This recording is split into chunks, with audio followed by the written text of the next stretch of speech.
আজকে আমি বানাবো চিকেন কাচ্চি। তো এখানে আমি চিকেনটা আগেই মশলা মাখিয়ে ম্যারিনেট করে নিয়েছি।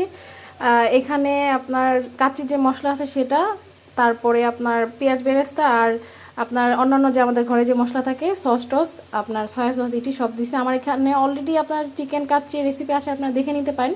জাস্ট আজকে রান্না করছি সেজন্য আপনার সাথে শেয়ার করা। আর এখানে আমি আলুগুলো একটু ভেজে নিচ্ছি, একটু মানে আনাম আনাম আলু দিয়েছি, যেটা মানে খেতে খুব ভালো লাগে। ভালোভাবে একটু ভেজে নেব, এর সাথে দিব। আর এখানে আমি এই যে পোলাও চালটা সিদ্ধ করে নিয়েছি, এটাকে ঢেকে রাখছি যাতে গরম থাকে। এখানে আমি আদা রসুন বাটা দিয়ে দিছি, আর যেই আমি তেল দিয়ে পেঁয়াজ বেরেস্তা করেছি সেই তেলটা দিয়ে দিচ্ছি। তো যতটুকু লাগবে ততটুকু দিলাম। এখন এটা আমি আবার মিক্স করে নিব। যেহেতু তেলটা গরম, এই জন্য আমি একটু খুন্তি দিয়ে মিক্স করে নিচ্ছি। আচ্ছা, এই পর্যায়ে আমি এখানে আমার যে আলুগুলো আছে সেগুলো দিয়ে দিব।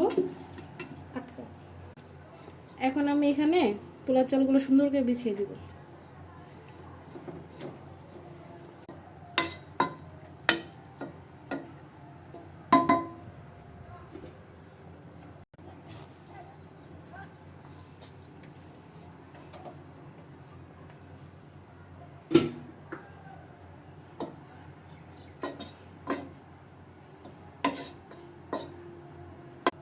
তো এখানে আমি ফুড কালার এই গরুর দুধের মধ্যে মিক্স করে দিয়ে দিলাম, জাস্ট কালারটা সুন্দর আসবে।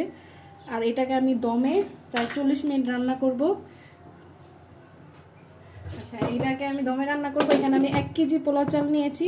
তো এখানে যে ছিদ্র আছে সেটাকে আমি বন্ধ করে দিব, যাতে এখান দিয়ে কোনো বাতাস না ঢোকে। চুলার আঁচটা আমি এই পর্যায়ে বাড়িয়ে দিব।